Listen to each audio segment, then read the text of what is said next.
Olá! O mais alto tribunal brasileiro resolveu ignorar a Constituição de novo. O ministro relator votou pela condenação da deputada Carla Zambelli a 10 anos de prisão e a perda do mandato, sem sequer respeitar a regra básica que protege parlamentares já diplomados. É a mesma situação de Alexandre Ramagem, que teve o seu processo suspenso pela Câmara. Mas no caso de Zambelli, o tribunal não quis nem saber. Não vai dar certo isso, claro. Você também vai saber das possibilidades que permitiram o resgate de 5 opositores de Nicolás Maduro de dentro da embaixada argentina em plena capital venezuelana. O programa de hoje está simplesmente espetacular e vale a pena ficar até o final. Mas veja agora o recado de nosso apoiador que a gente volta logo depois. Até já! Olha, esse remédio é uma benção de Deus. Você sabe, é um milagre. Eu só te digo isso, é um milagre esse remédio e eu tô falando para todo mundo. Já tem uma colega minha também que já ligou para aí, já pediu. E eu só tenho que agradecer a Deus e a vocês, né? Porque eu tava prestes a fazer uma cirurgia e foi negada a cirurgia porque o meu plano de saúde foi suspenso. E esse remédio é como se Deus tivesse posto a mão assim em cima de mim e tá tirando as dores, entendeu? Obrigado mesmo, gente. Que Deus abençoe todos vocês. Olá, Paulo. É com grande alegria que eu venho aqui trazer para o nosso telespectador o melhor produto ortopédico do Brasil. E você acabou de ouvir, né? Mais um testemunho, mais um depoimento, uma prova real de que o Articular que resolve e resolve rápido o problema das dores. Gente, é terrível nós trabalharmos com dor. É pior ainda a gente se acostumar com a dor, porque a dor desanima, a dor deixa a gente para baixo, a dor incapacita e a dor, ela acaba limitando, né? Então, para quem sofre com dor é terrível. E muitas das vezes nós vamos tentar acabar com a dor comprando medicações. Vai na farmácia, compra um anti-inflamatório, um analgésico, né, um relaxante muscular. Porém, a gente sabe que química, infelizmente, não resolve. A química, ela simplesmente vai te anestesiar, o efeito vai acabar e a dor volta de novo, sem contar que, como toda química, o organismo ele se acostuma, o organismo ele se vicia e aí logo o efeito já não é mais o mesmo. É por isso que às vezes a gente compra um remédio e na outra semana compra o mesmo remédio, mas não faz mesmo efeito. Então, gente, se você tem dor e tá gastando muito dinheiro com remédio de farmácia, você precisa virar a sua chave, você precisa conhecer o Articular, que é o único produto no Brasil que é capaz de acabar com as dores já a partir da primeira semana de uso. Não é exagero, é um produto real e esse produto ele tem essa eficácia comprovada. Por quê? Porque ele tem todas as propriedades que um ortopedista recomenda. Tem condroitina, tem magnésio, tem cúrcuma, vitamina D, cartilagem C2 e o poderoso ácido hialurônico ortopédico. Então, gente, se você tem dor crônica e a dor não passa de jeito nenhum, Andrei, já fiz de tudo que eu podia fazer e a dor não passa. Mas eu garanto pra você que na primeira semana de uso você vai se libertar dessa dor. Mas olha, tudo precisa da sua atitude. Não dá pra ficar procrastinando, não dá pra ficar pedindo ajuda do céu. Se você quer resultados diferentes, você precisa ter atitudes diferentes. E a atitude eu vou te ajudar a tomar agora. Se você tem artrite, artrose, bursite, fibromialgia, hérnia de disco e não aguenta mais desperdiçar o seu dinheiro com medicação, então já vai ligando agora. Porque hoje, somente para os 500 primeiros telespectadores que ligarem a partir de agora, eu vou dar um desconto especial, 80% de desconto, mas é só para os 500 primeiros. Então, gente, aproveita e ligue agora. O telefone é esse aqui, ó, 0800 591 4391. 0800 591 4391. Vou repetir. 0800 591 4391. Então, gente, não perca essa oportunidade. Pela quantidade de pessoas que nos assistem, vai acabar muito rápido. Então, é a sua chance, é a sua oportunidade para você mudar de vida, voltar a trabalhar, voltar a ter um dia a dia saudável, porque ninguém merece conviver com a dor e aceitar isso para sua vida, né? Então, ligue agora, peça o seu Articular que receba em casa o melhor produto ortopédico do Brasil. 0800 591 4391. Tem também a opção de você chamar a gente pelo WhatsApp. Você adicionando esse número no seu Zap, você chama a gente e um especialista vai te atender, vai acompanhar o seu tratamento e com certeza você será o próximo, a próxima a contar o seu depoimento, o seu testemunho aqui com a gente. Então ligue e peça o seu 0800 591 4391. E para finalizar, Paulo, ligou agora, ainda ganha de presente 2 pomadas massageadoras de fabricação própria, pomada diurna, pomada noturna, recebe também um aparelho de massagem profissional para poder te ajudar a tirar os nódulos e olha, você ligando agora, ainda leva para casa de presente uma Alexa de última geração. Gente, Alexa é tudo de bom. Dá para ouvir música, dá para automatizar a casa, ligar a televisão, desligar, ligar ar-condicionado, abrir cortina, tudo pela Alexa de forma digital. É só você ligar, fazer o pedido e tudo isso é presente. Então aproveite 0800 591 4391, Paulo. Já estamos de volta com o nosso programa de análises. O ministro Alexandre de Moraes votou nesta sexta-feira pela condenação da deputada federal Carla Zambelli a 10 anos de prisão e a perda do mandato parlamentar. O voto marca mais um capítulo do confronto institucional promovido pelo Supremo Tribunal Federal contra o Poder Legislativo. Segundo a acusação, Zambelli teria envolvimento na invasão do sistema do Conselho Nacional de Justiça, o CNJ, com o apoio do hacker Walter Delgatti. A defesa nega. Ainda assim, o relator não apenas defendeu a condenação, como também determinou o pagamento de uma indenização milionária por supostos danos morais e materiais. Mais do que uma decisão jurídica, o posicionamento do ministro revela a disposição do judiciário em exercer poder absoluto, rebaixando o parlamento a uma instância subalterna. O Supremo vem adotando uma postura cada vez mais intervencionista, convertendo processos em espetáculos e ampliando sua influência sobre os demais poderes de forma direta, sem qualquer mediação democrática. O caso de Carla Zambelli se soma a uma sequência de ações punitivas que tem como alvo principal parlamentares ligados à oposição. O Supremo avança sobre a Câmara com medidas que não encontram paralelo na história recente do país, tratando deputados federais como figuras descartáveis, sujeitos à remoção sumária, sem ampla defesa e sem o respaldo das urnas. Na prática, o Supremo tem conduzido o país sob o argumento de proteger a democracia, mas com práticas que atentam contra os fundamentos do Estado de Direito. O Legislativo, diante disso, permanece paralisado. A inércia do Congresso diante das investidas da Corte reforça a ideia de que os parlamentares estão sendo transformados em peças decorativas, úteis apenas quando silenciosas e obedientes. A votação que pode levar à cassação de uma deputada eleita com mais de 900 mil votos é um divisor de águas.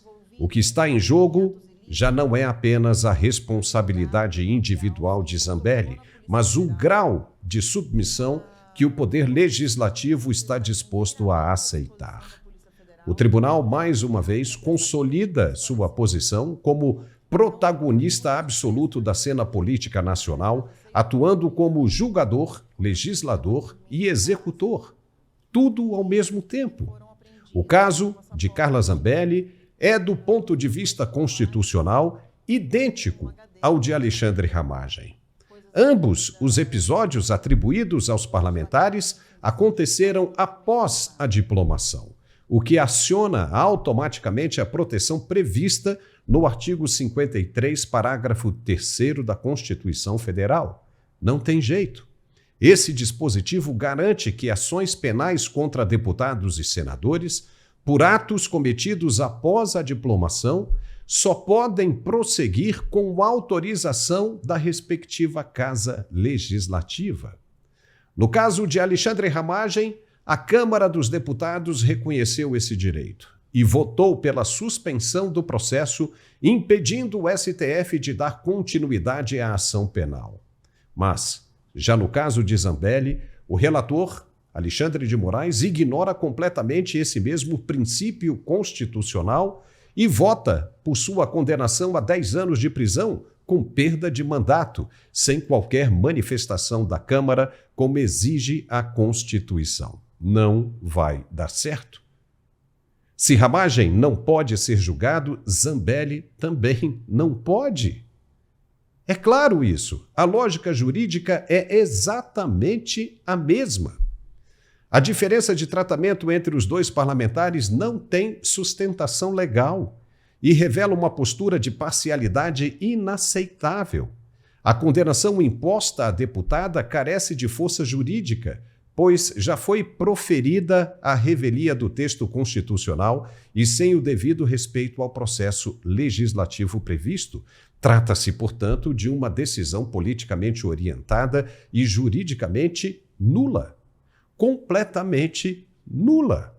Se a Constituição vale para um, tem que valer para todos. É óbvio. Qualquer outra conduta representa a subversão do Estado de Direito. O problema é que a Corte virou um animal acuado, com medo. O Supremo está, assim, desesperado. E esse desespero tem nome: perda de controle. O que estamos vendo agora é uma corte que já não consegue mais esconder sua intenção de manter o poder político nas próprias mãos, mesmo que isso custe a coerência, a legalidade e o respeito à Constituição. O artigo 53, no seu parágrafo 3º, da Carta Magna, é claríssimo. E vamos dizer de novo: deputado só pode ser processado criminalmente por ato cometido após a diplomação se o Congresso permitir. Simples assim. Direto. Sem margem para enrolação ou interpretação. Não cabe. Mas o Tribunal Maior ignora isso. Passa por cima. Faz de conta que o artigo não existe e, o pior, com ar de superioridade e respaldo de uma bolha que ainda finge que o judiciário está acima de qualquer crítica. Não está. O problema é que não dá mais para disfarçar.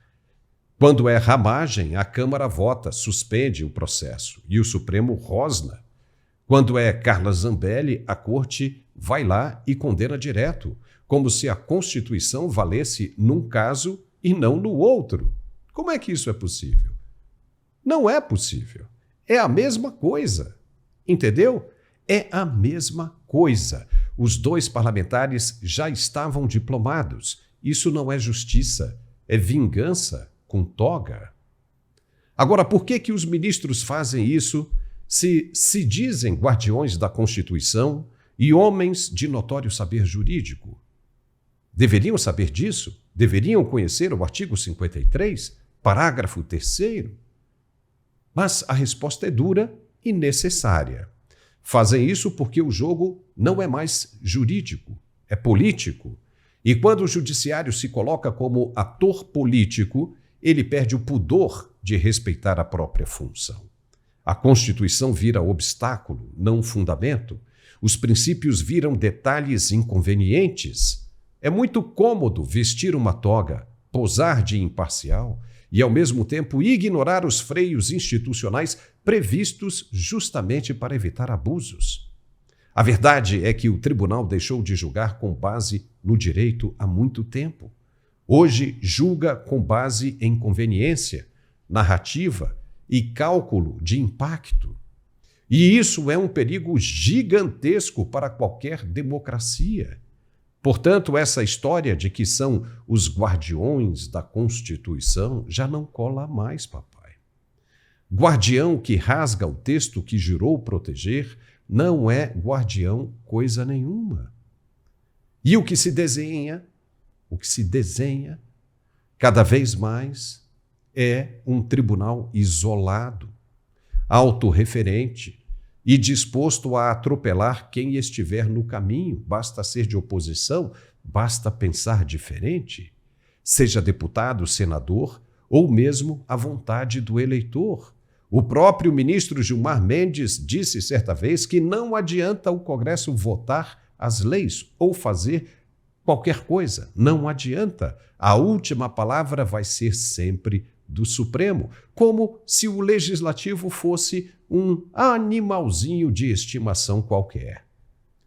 Então, para que república como a que conhecemos? Para quê? Se um poder se acha mais importante que o outro. Tem ministro aí que quer oficializar essa condição, dizendo que o país precisa de um regime semipresidencialista para que eles possam governar.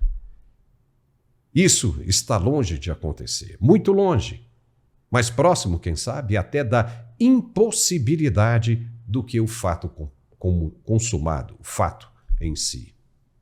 E o que é pior, essa crise toda é criada por um único nome, apenas um único nome, e você sabe qual é.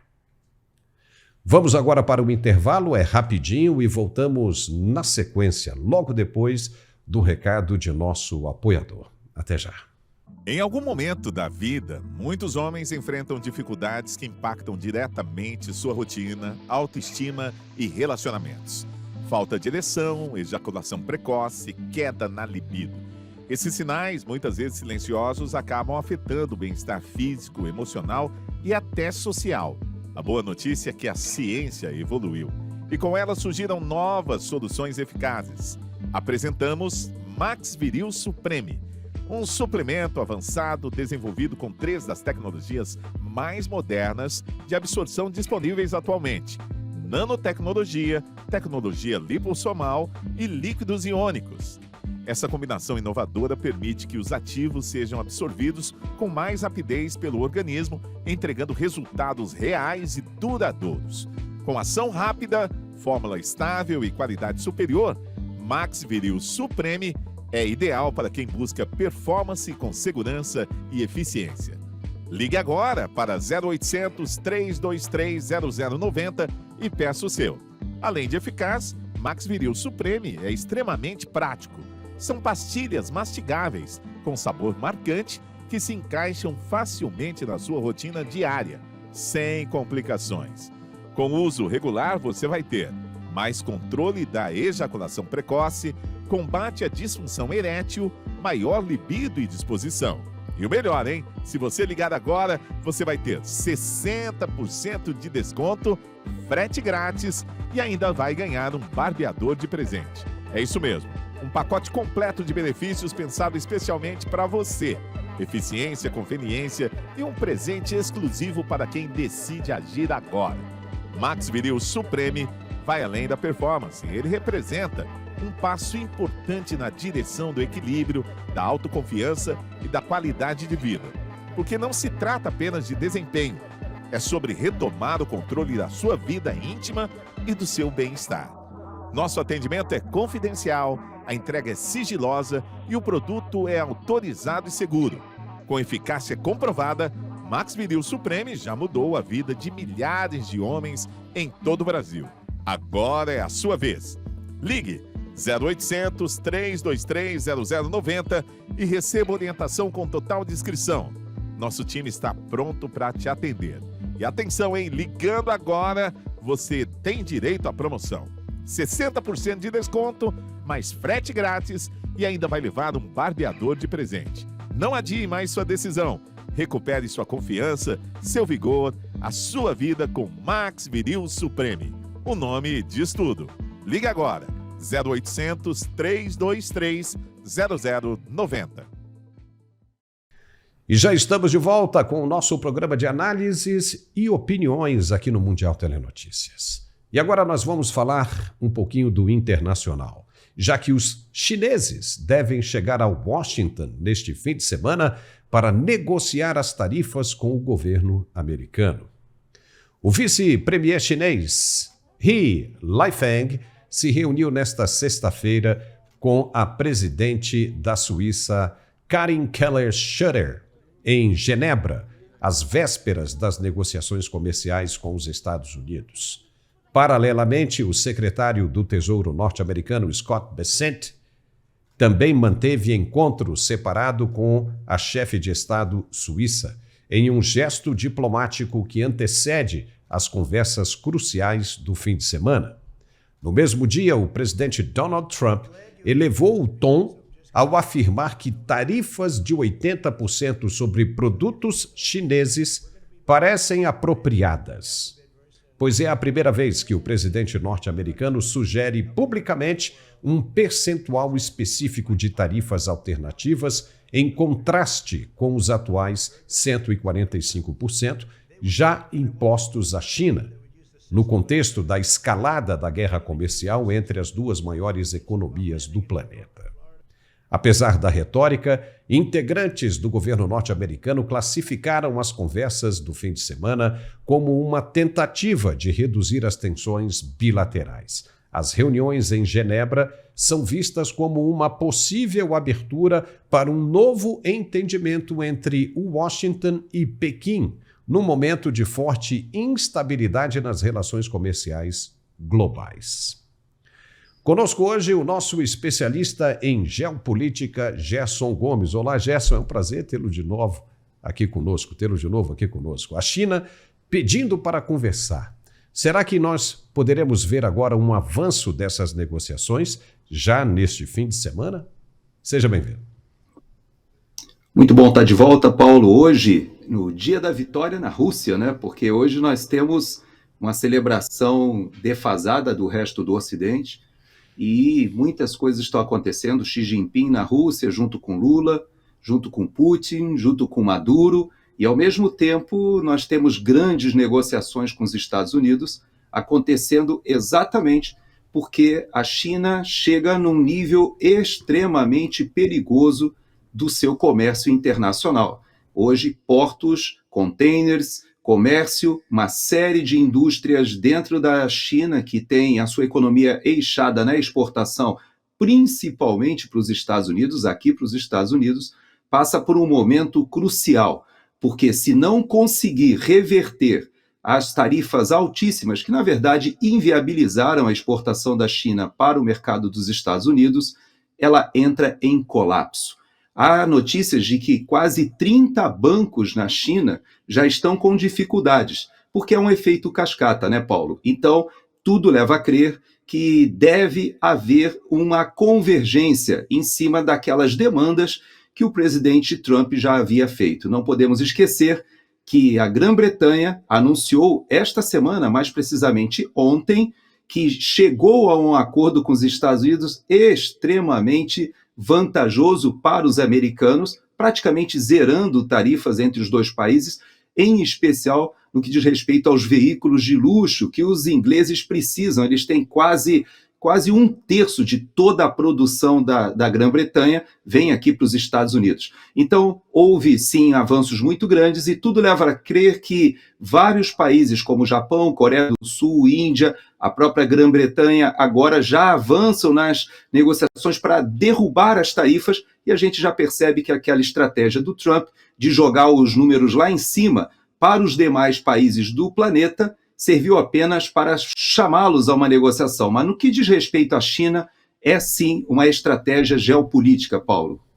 E o que foi interessante é que foi a própria China quem pediu essa reunião, né? Agora, o que representa isso, né, do ponto de vista da geopolítica, uma vez que o presidente Lula anda dizendo por aí um monte de besteira, como foi feito agora, né, no dia de ontem, dizendo que, graças a Deus, nós temos a China. Isso não complica a situação diplomática do Brasil num momento como esse, nesse tabuleiro da geopolítica? O que você tem a dizer sobre isso?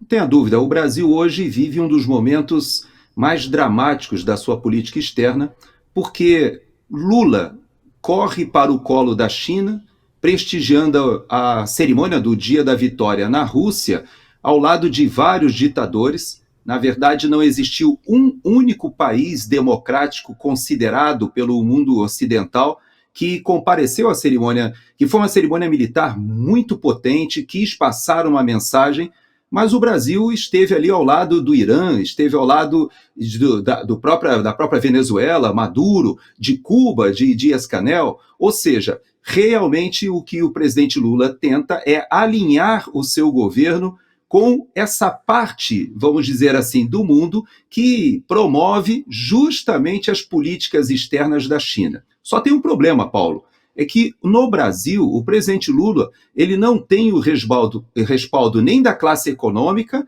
nem da elite política do país, para isso que ele está tentando fazer, talvez ouvindo o Celso Amorim ou aquele pessoal da old school do PT. E por que eu digo para você que é uma situação muito difícil e dramática? Porque ao mesmo tempo que ele vai à Rússia, o seu ministro da Fazenda encontra-se aqui nos Estados Unidos, no Vale do Silício, com o pires na mão, pedindo que os investidores americanos vão ao Brasil e que não descartem o Brasil das suas prioridades de investimento. O Brasil hoje está numa posição dramática. Por quê? Porque prefere, do ponto de vista geopolítico, se alinhar com a China, como ele disse, ainda bem que temos a China, mas na verdade a China não sobrevive dentro do comércio internacional sem o dólar. O yuan chinês não se presta a ser a moeda de troca, a moeda de reserva mundial. E por que não? Porque o yuan é uma moeda controlada pelo Partido Comunista. E ninguém quer negociar numa moeda que é controlada pelo Partido Comunista e que não tem um livre comércio internacional e que você possa trocar em qualquer país. Então hoje o Brasil se encontra numa situação, podemos dizer assim, antagônica entre o seu ministro da Fazenda, que vem aos Estados Unidos tentando uma reaproximação, e o presidente Lula, que vai à Rússia se afastando do Ocidente, Paulo. O que o presidente brasileiro deveria fazer é justamente o que o presidente chinês está fazendo, né? Jogando nas duas pontas. O presidente chinês estende a mão para o governo brasileiro, mas não quer largar o osso de jeito nenhum, o osso americano. Já vai pedir para ajudar, vai pedir para ceder, e eu acho que vão acabar chegando a um acordo nesse fim de semana. E na segunda-feira a gente já vai ter aqui, né, uma boa notícia para dar com relação a isso. Agora, se a China tomba, né, com relação a isso, baixa a cabeça para uma situação como essa, como tudo indica que vai abaixar, o resto do planeta todo vai nessa. E o presidente brasileiro ainda acreditando como se estivesse numa quinta série, trabalho de quinta série, achando que vai dar tudo certo, que vamos contra o imperialismo americano, vamos agora aqui para o outro lado dessa balança, a China aqui, China acolá. Conversa fiada, né, Gerson? Conversa fiada, né? Verdade. O Brasil ele não tem estatura geopolítica para realmente ditar uma política externa com autonomia, com independência. Nós sabemos disso. O gap que existe, ou seja, a distância do Brasil hoje dos principais países no que diz respeito à ciência e tecnologia, cada vez se aprofunda. E é uma coisa estranha, Paulo, porque nós temos uma indústria muito competente. Nós temos, por exemplo, o único acelerador de partícula do hemisfério sul, fica ali na área de Campinas. Nós temos uma indústria aeronáutica que é a terceira maior do mundo. Nós temos capacidade realmente de nos inserirmos nos grandes players na área da indústria de defesa, por exemplo. No entanto, a gente está com o freio de mão puxado por causa da incoerência ideológica. Se o Brasil realmente estivesse respaldando Lula e ele caísse para o colo da China com convicção, com o respaldo político, eu até poderia dizer que, quem sabe, poderia dar certo, mas não é essa a verdade, Paulo. O fato é que o PT sonha com uma proposta marxista, sonha com um modelo autoritário, vai junto aos principais ditadores celebrar o Dia da Vitória na Rússia, mas ao mesmo tempo toda a sua economia e mais do que isso, a sua indústria, o seu mercado financeiro está integrado e até culturalmente, podemos dizer, com o Ocidente. Então, as nossas relações comerciais com a China são muito vantajosas porque nós vendemos mais do que compramos, mas nós precisamos da indústria, da ciência, da tecnologia, da integração de sistemas que ocorre com a Europa e Estados Unidos. Então, Paulo, se correr o bicho come, mas infelizmente o presidente Lula e o seu governo com a política externa têm tomado uma decisão que só deixa o Brasil atrasado. É como se a gente estivesse perdendo mais uma década por causa dessa incongruência entre o que deseja o Partido dos Trabalhadores, que volta ao poder com um modelo econômico já ultrapassado, que nós já tivemos a oportunidade no governo Dilma 1,5 de sofrer a maior crise econômica, talvez, da história recente do país, e agora a gente caminha na mesma direção com aquele tripé. Corrupção na estratosfera, temos a segurança pública colapsando e agora o sistema econômico completamente perdido no meio dessa guerra tarifária entre Estados Unidos e China. E o Brasil, que poderia aproveitar esse momento para se posicionar, ainda está patinando por causa da ideologia, Paulo.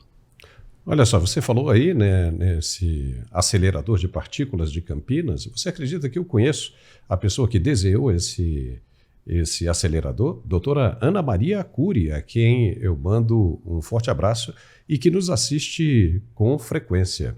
Olha que coisa interessante. E daqui a pouquinho a gente vai falar, Gerson, dessa situação, né, que você mencionou agora do governo, do desconforto do governo. Nós vamos falar do nacional, vamos falar, né, do que representam esses 315 votos na Câmara dos Deputados. Isso já assusta o Planalto, porque agora ficam faltando apenas 27 votos para que se abra um processo de impeachment contra o pai do PT, o pai dos pobres. Então é realmente uma situação que daqui a pouco a gente vai falar, mas eu ainda quero ficar no internacional. Nós vamos analisar agora, chegou o momento, uma situação que tem deixado o mundo bem admirado. A operação realizada pelas forças especiais americanas na casa do ditador Nicolás Maduro, na casa que eu digo em Caracas, no centro de Caracas. Nós temos uma ideia de como aconteceu o resgate dos 5 opositores de Maduro, que estavam na embaixada da Argentina, exilados há cerca de 1 ano e meio. Veja, são análises, tá bom? Essas pessoas eram presos políticos quando Maduro expulsou os diplomatas argentinos e mandou cortar a água e a luz dentro do prédio da embaixada para forçar os opositores a se entregarem. O governo brasileiro ficou de dar proteção ao prédio para evitar que as tropas de Maduro adentrassem a embaixada. Mas a resistência e resiliência dos exilados chamavam muito mais a atenção. É como se eles já soubessem de alguma coisa, que eles seriam resgatados no momento oportuno. Pois nesta quarta-feira aconteceu. Uma ação cinematográfica chamou a atenção do mundo quando o governo americano, usando os serviços e expertise da CIA, a agência de inteligência, conseguiu resgatar todos os 5 opositores e transportá-los em segurança para território americano sem disparar um único tiro e nem entrar em confronto direto com as tropas venezuelanas. Foi uma operação cirúrgica, secreta e uma demonstração incontestável de habilidade e força, de deixar o mundo de cabelo em pé, com inveja. Mas, enfim, como os americanos conseguiram isso? Vamos analisar agora as possibilidades de atuação e depois nós vamos chamar o Gerson Gomes para ver o que ele tem a dizer a respeito disso. Possibilidade número 1, por ar. Só se fosse com o uso de helicópteros que não fizessem barulho para não serem identificados pelas forças de Maduro, o que é muito, mas muito difícil mesmo. Para isso, iriam precisar de longos cabos para resgatar os opositores pelo ar e levá-los de volta para dentro das aeronaves. Isso é muito pouco provável, para não dizer quase impossível nos dias de hoje e até amador demais. É diferente de outros tempos. Não é mais a característica das forças especiais americanas hoje em dia. O helicóptero, para que você tenha uma ideia, mais usado nessas operações é sempre o Black Hawk. E ele é muito barulhento. Dá só uma olhada aí.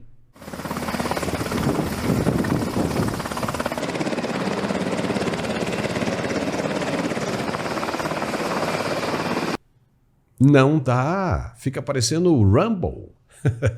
Não dá, essa possibilidade está descartada. Todos os radares e até mesmo os seguranças de Maduro teriam percebido. Então vamos para a segunda possibilidade. Convencimento e suborno dos guardas venezuelanos e brasileiros. Essa já melhora um pouco, mas também é descartada quando se sabe que o governo de Maduro não perdoaria os traidores e os julgaria com a mão pesada do Estado. Mas você pode perguntar, e se eles também recebessem uma proposta de asilo nos Estados Unidos, com empregos e altos salários? Ainda assim não seria viável porque os parentes ficariam na Venezuela e seriam igualmente perseguidos e torturados por Maduro. Nem mesmo os brasileiros ficariam livres de punições pelo governo Lula também, e sair com os opositores pela porta da frente, mesmo vestindo roupas militares para disfarçar, não daria certo. Era muito óbvio. Os soldados de Maduro estavam treinados para identificar qualquer movimento estranho em torno da embaixada argentina em Caracas. Então essa também está descartada. Número 3. Só se os americanos tivessem o controle da tecnologia de teletransporte, como nos filmes da Marvel, o que nos parece ainda mais distante da realidade e mais parecido, óbvio, com uma obra de ficção ou filme de Hollywood. E mesmo que tivessem essa tecnologia, não colocariam em prática para um resgate como este. Melhor seria capturar logo o Nicolás Maduro diretamente no avião dele e tudo já estaria resolvido. Não. Esta possibilidade também está descartada, não existe. Então, a possibilidade que resta é de ação por baixo da terra, subterrânea, e que tem se mostrado muito usada e eficiente para o resgate de muitos alvos de interesse, como foi, por exemplo, o do El Chapo, el chefão do cartel mexicano, que foi resgatado da cadeia de maneira espetacular por um túnel feito pelos comparsas dele. Os caras foram tão precisos que saíram debaixo do vaso sanitário da cela dele. Ele só teve o trabalho de sair ali por trás e entrar ali, levantar o vaso sanitário e vazar. Olha lá, foi desse jeito aí que aconteceu. Os caras chegaram debaixo do vaso sanitário da cela dele. Espetacular. O mesmo sistema foi usado no Brasil também. No assalto ao Banco Central em Fortaleza, lembra disso? Os caras foram cirúrgicos também e até hoje boa parte do dinheiro e nem os cabeças do assalto foram encontrados. Apenas os operadores daquele assalto acharam que tinham aprendido a técnica, eles foram presos. Mas antes disso acharam que tinham aprendido a técnica e tentaram repetir o mesmo sistema em Porto Alegre, na agência da Caixa Econômica Federal da região. Não deu certo e todos eles acabaram presos pelo COT, o Comando de Operações Táticas da Polícia Federal. Só os orelha seca, porque os cabeças mesmo, a inteligência que bolou todo o sistema, nunca foi encontrada. Mas o esquema da CIA em Caracas foi preciso. Os caras conseguiram um endereço a cerca de 1,5 km a leste da Embaixada da Argentina. E passaram um ano inteiro planejando e fazendo um túnel sem levantar a menor suspeita. Os agentes eram americanos venezuelanos e por isso ninguém desconfiou de absolutamente nada. Falavam todos como os nativos. Eles trabalharam tranquilos, como se estivessem em uma obra regular ali perto da embaixada. Retiravam areia e terra todos os dias e se ouvia até barulho de bate-estaca. Tudo certinho, bonitinho, como em uma obra normal, sem levantar a menor suspeita. Foi assim durante esse tempo todo, com a ajuda de satélites e drones especializados, para que pudessem ter a localização exata, precisa de cada milímetro. Só trabalhavam de dia, nunca de noite, segundo o rito normal de toda obra de construção, apenas para não levantar suspeita. Aí veio o momento. Conseguiram chegar aonde deveriam, com carrinhos sobre trilhos, iluminação e oxigênio para os resgatados. tudo certinho. Esperaram então pela saída de Maduro do país para um encontro com Putin em Moscou. Lula também foi. O momento era perfeito demais e muito aguardado. Ao mesmo tempo, enviaram representantes diplomáticos ao Brasil para desviar a atenção. Tudo controlado pelos militares diretamente de Washington. Apenas a CIA, Marco Rubio e o presidente Trump sabiam do plano. E era necessário que tivessem êxito para mandar um recado claro e duro para o mundo, do tipo: não mexam com a gente te pega em qualquer lugar. Uau! Pronto, chegou a hora, tudo certinho.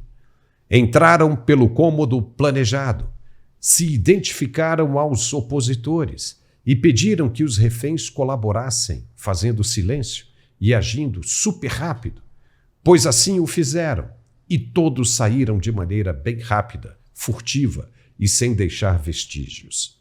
As autoridades venezuelanas só identificaram o resgate depois que os opositores já estavam seguros em Miami, nos Estados Unidos. Agiram na madrugada e sem barulho, uma operação digna de roteiro cinematográfico que humilhou o sistema de Maduro e mandou recado para todas as autoridades globalistas da América do Sul. Eita maravilha! Que bacana isso, hein? Gerson Gomes, você ouviu aí, né? O que você tem a dizer sobre isso? Foram todas as possibilidades analisadas. Lembrando que são possibilidades. Você que é militar, o que você achou dessa operação americana? Bom, do ponto de vista da operação, Paulo, existe, obviamente, uma estrutura muito competente que contou com uma rede de apoio dentro da Venezuela. Isso é inquestionável. Mas eu não gostaria de avançar nos aspectos táticos da operação e sim pensarmos nos aspectos estratégicos. E eu explico. Dessas 5 pessoas que foram resgatadas, nós temos ali a Magali Meda, o Pedro Urruchuto, a Cláudia Maceiro, Humberto Villalobos e o Omar González. Esses 5 integravam o núcleo duro do partido Vente Venezuela, da Maria Corina Machado, e eram utilizados como uma moeda de troca para conter a Maria Corina. Então, nessa operação, Paulo, não somente esses 5 foram retirados, como a mãe da Maria Corina Machado também, uma senhora de 80 e poucos anos, que já estava com muita dificuldade e que era utilizado para amedrontar Maria Corina Machado. Então você veja que muitas pessoas perguntam: como é que Maria Corina Machado ainda se encontra na Venezuela? É porque ela era contida por causa dessas negociações que eram feitas de ameaças. Mas eu vou além. Nós tínhamos uma sexta pessoa que estava nesse grupo e que foi obrigada a se entregar às autoridades em dezembro. Essa sexta pessoa é o Fernando Martínez Motola. Ele foi obrigado a sair da embaixada porque não aguentava mais a tortura, estava muito debilitado e acabou falecendo logo 2 meses depois, em fevereiro. Por quê? Porque ali eles cortavam a luz, cortavam a água e pressionavam, apesar da embaixada estar sob a segurança do Brasil. E aí fica aquela pergunta, né, Paulo? Se o Brasil teve, o presidente Lula, a ousadia de receber a Nadine Heredia na embaixada brasileira lá em Lima, fez uma operação de resgate com salvo-conduto, por que não fez o mesmo por esses venezuelanos que estão há mais de um ano sob a custódia, sob a segurança do Brasil? E você veja que os Estados Unidos fazem uma operação muito inteligente, porque agora a Maria Machado tem total liberdade. Ela não tem como ser pressionada porque o núcleo duro do seu partido foi retirado, a sua mãe também foi retirada do país, e tudo leva a crer, Paulo, que agora as tratativas dela com o Departamento de Estado, com o Marco Rubio, vão para um outro nível de liberdade de ação para que ela opere junto com essa força subterrânea que existe na Venezuela. Nada disso teria acontecido, Paulo, e há quem diga, inclusive, que a primeira fase da operação eles foram retirados do país por parte terrestre, e veja que houve uma colaboração grande de forças que estão dentro da Venezuela. Mas eu vou além e no meu comentário terminando sobre o aspecto macro. é que nós vemos, Paulo, que hoje a Venezuela encontra-se numa situação dramática, porque o preço do barril do petróleo está sendo derrubado propositalmente por Donald Trump. Em um acordo com a Arábia Saudita, hoje o barril do petróleo já chega ali a $57, e isso inviabiliza, e mais do que isso, a Venezuela hoje está sem as companhias americanas explorando na Venezuela, que foram obrigadas a sair. Então, particularmente no que diz respeito ao petróleo, que é a única fonte de financiamento do regime, eles estão colapsando. A ida de Maduro à Rússia, se encontrar com Lula, encontrar-se com o líder do Irã, encontrar-se até mesmo com Dias-Canel, é uma oportunidade deles tentarem uma saída. Mas eu te digo, Marco Rubio e o presidente Trump, com essa operação, estão dizendo que não haverá nenhum tipo de cessão, de negociação. E veja que foi dada uma versão oficial, você viu a versão oficial que foi apresentada pelo governo venezuelano? Eles dizem que não, foi feito um salvo-conduto que foi negociado em alto nível. E aí eu te pergunto, Paulo, se foi feito um salvo-conduto negociado em alto nível, qual foi a contrapartida? O que os venezuelanos ganharam para ceder? Ganharam absolutamente nada, Paulo. O que leva a crer que não houve essa negociação, não houve salvo-conduto. O que deve ter havido, como você colocou, é uma dessas opções, foi uma operação militar muito bem executada. Não, o Marco Rubio disse, né, não houve nenhum salvo-conduto, não houve nenhuma negociação. Ela foi realizada unilateral exclusivamente e inteiramente atribuído às forças americanas e o estado de Washington, né, na Casa Branca e o Pentágono. Todo mundo trabalhando em função disso. Agora eu vou te falar um negócio aí que muito pouca gente sabe. Eu não sei nem se a gente deveria falar sobre isso. Uma vez conversando com uma diplomata que trabalha, né, locada no Palácio do Planalto, ela disse que o próprio Palácio do Planalto tem inúmeros túneis, né? Tem túnel que sai, inclusive, numa casa, não sei nem se devia estar falando, mas vamos lá, né? Sai lá no meio da Vila Planalto, que é uma vilazinha que está ali, ou seja, você pode vender todas as casas da Vila Planalto, mas você tem uma ou duas ali que você não sabe nunca quem são os donos, elas nunca entram em negociação, não são alugadas, nada, ficam sempre ali, entendeu? Podem ser, entendeu? São túneis, né, que saem. Várias embaixadas fazem isso, constroem e, vamos lá, você tem uma embaixada num país hostil, né, geralmente um país muito complicado. Você precisa de um bunker, você precisa de uma rota de fuga, então isso é bem interessante. Né? Vai que seja isso mesmo, né? O Washington entra em contato com a Argentina, os caras falam, não, tem sim, tem por aqui. Até os aviões mais modernos têm, ou seja, você tem um compartimento que liga a parte das bagagens, né, para o compartimento de passageiros, entendeu? Então, é muito possível que isso tenha acontecido. Agora eu te pergunto o seguinte, o que você acha que representa essa operação de resgate? Tanto para os americanos como para Maduro e para o mundo, pois ela acaba revelando o nível de tecnologia e comprometimento dessa nova administração de Trump. É ou não é? O que você acha que isso representa? Porque eu acho que representa muita coisa, né? Mas eu queria ouvir a sua opinião.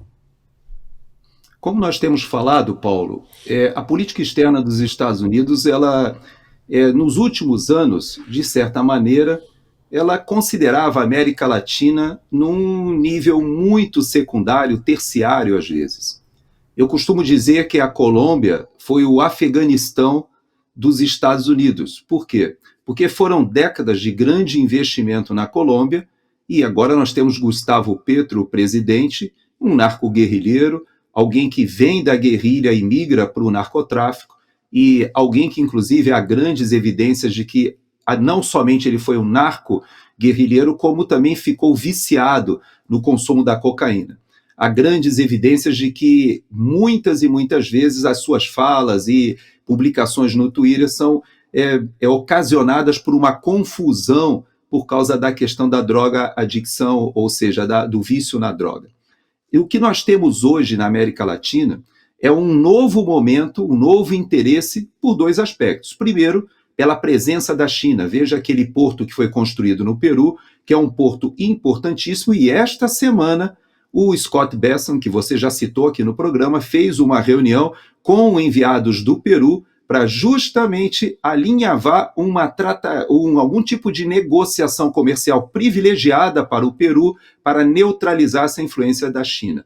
Você viu o que aconteceu no Canal do Panamá, que as empresas chinesas que estavam do lado do Atlântico e do Pacífico, que poderiam impedir o trânsito da Marinha de Guerra dos Estados Unidos saindo do Atlântico para o Pacífico e vice-versa, foram agora neutralizados e o Canal do Panamá volta ao controle dos Estados Unidos no que diz respeito à liberdade de ação das suas marinhas, ou principalmente da Marinha de Guerra. Então, veja que a América Latina hoje, Paulo, ela ganha um outro contorno por causa da presença do Marco Rubio, não tenha a menor dúvida. Há quem diga, inclusive, Paulo, que hoje o Marco Rubio é considerado um nome mais forte até do que o J.D. Vance para a sucessão do presidente Trump. Olha só, não podemos esquecer que foi o único secretário de Estado nomeado pelo presidente Trump que contou com praticamente 100% dos votos do Senado Federal. Ele é um senador muito prestigiado, primeiro latino da história dos Estados Unidos a ter esse poder, e agora, como eu já comentei aqui no nosso último programa, ele se encontra numa situação sui generis, que somente Harry Kissinger conseguiu reunir tamanho poder durante o governo Nixon, porque ele, neste momento, ele tem 3 chapéus, ou seja, ele tem 3 atribuições simultâneas, que são como se ele estivesse reunindo um super ministério, como foi o Paulo Guedes na gestão Bolsonaro, que reuniu 3, 4 ministérios em um só. Hoje é o que está acontecendo com o Marco Rubio. E ele olha a América Latina com um interesse, Paulo, impressionante. Você conhece, você já morou aqui, já trabalhou aqui na Flórida, conheceu o que é a comunidade cubana, e o Marco Rubio, ele tem um entendimento do que é o Foro de São Paulo, do papel de Lula e Fidel Castro e Chávez na construção, sabe que na Nicarágua nós temos ali ainda um dinossauro, o Ortega, que ainda é desse tempo, e sabe que Lula é extremamente comprometido com a corrupção. Então, é um momento em que não é somente a questão do INSS no Brasil, dos empréstimos e até da perseguição política. Hoje, Marco Rubio sabe exatamente o que está acontecendo. E eu vou te dizer algo. Essa ida do enviado do Marco Rubio ao Brasil, como você bem disse, foi uma espécie de finta também para desviar a atenção da operação. É verdade, mas a principal função da ida dele não foi nem falar sobre a questão do PCC e Comando Vermelho serem classificados como organizações terroristas. Não é nada disso. Ele foi conversar com o presidente Bolsonaro. Essa era a principal missão, era levar algum tipo de mensagem ao presidente Bolsonaro e ouvir do presidente Bolsonaro uma análise da conjuntura, de modo que Marco Rubio estivesse convicto de que tudo que vai acontecer daqui para frente está alinhado com os interesses dos Estados Unidos, e eu posso te afiançar, Paulo, aos Estados Unidos de Marco Rubio e de Donald Trump, o governo Lula é considerado como um governo paraditatorial. Alexandre de Moraes e essa configuração hoje que nós temos no Brasil do Poder Judiciário nos coloca como países que são considerados como democracias fragilizadas, vamos dizer dessa forma. E é assim que saiu na mídia internacional o Brasil participando do Dia da Vitória na Rússia ao lado de ditadores e de democracias fragilizadas. Vamos usar esse eufemismo assim, então, Paulo. Olha só, vamos falar agora um pouco do nacional, já que nós estamos colocando essa situação, né, de desequilíbrio que nós estamos vendo entre os poderes da República do Brasil. Um desequilíbrio, né, muito grande, notório e assustador, ao ponto de um dia aqui no programa da manhã, ao meio-dia, o nosso comentarista Carlos Dias ter levantado uma possibilidade que ninguém havia, né, notado ainda, que é justamente a possibilidade de se mudar o regimento interno e destituir o presidente da Câmara, Hugo Mota, justamente por ele não ter cumprido com o que prometeu, né, para ser eleito pelos seus pares o presidente da Câmara. Aí agora aconteceu uma coisa interessante. Pegando por esse fio, né, o deputado Luiz Felipe de Orleans e Bragança apresentou um PRC que é justamente para alterar o regimento interno da Câmara tornando possível afastar o presidente da casa. Olha só, Gerson. E para isso são necessárias apenas 171 assinaturas. Se essas assinaturas acontecerem, ele é afastado automaticamente. Olha só que interessante. Aí a coisa vai crescer. Por quê? Porque nós vimos essa semana, na quarta-feira, a Câmara aprovando por 315 votos a suspensão do processo contra o deputado Alexandre Ramagem. Veja, nós estamos apenas 27 votos, como dissemos aqui no início do programa, para, por exemplo, um impeachment do governo Lula. E aí, se por acaso o Planalto e o Judiciário estivessem apostando, não, isso não vai acontecer porque nós temos o presidente da casa na coleira, na mão. Aí agora, se os caras aprovam com 171 assinaturas o afastamento do presidente da casa e quem assume é o vice-presidente, aí tudo pode complicar, né, Gerson? Aí tudo pode complicar. Legal que nós estamos aí há 1 ano e meio de 2026, ou seja, das eleições de 2026. O que você pensa a respeito disso, Gerson? Pois é, Paulo. Quando a gente olha daqui do exterior o que está acontecendo no Brasil, eu posso te dizer, sem sombra de dúvida, que hoje o Brasil é acompanhado como se fosse a experiência da Nicarágua, da Venezuela e até mesmo de alguns países da Europa, em que a direita, ou a rotulada extrema-direita, né, tanto na Romênia, como aconteceu agora, veja, na Alemanha, dificuldades de eleição. Nós temos eleição em Portugal agora acontecendo, em que o Chega está crescendo, na Espanha acontece o mesmo fenômeno.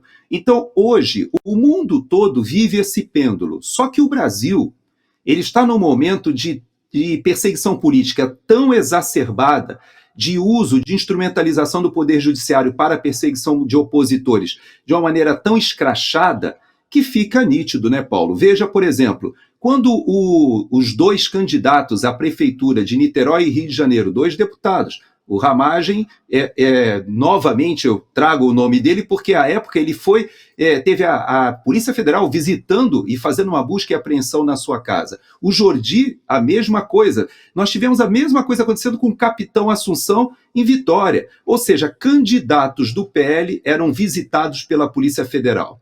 E isso foi avançando, nós tivemos o Francisquini, deputado estadual, cassado, tivemos o Deltan Dallagnol, ameaças ao senador juiz Sérgio Moro, e chegamos agora ao ponto da Carla Zambelli. E que eu gostaria de falar sobre a Carla Zambelli, porque é muito importante, Paulo, a gente entender que a Carla Zambelli foi a mulher mais votada de todo o país na última eleição. Ela teve quase 1 milhão de votos em São Paulo. Então, como é que a gente atropela a democracia dessa forma como eles estão fazendo? Veja que somente ela e Eduardo Bolsonaro juntos elegeram quantos mais deputados do PL, já que nós temos o sistema de legenda proporcional.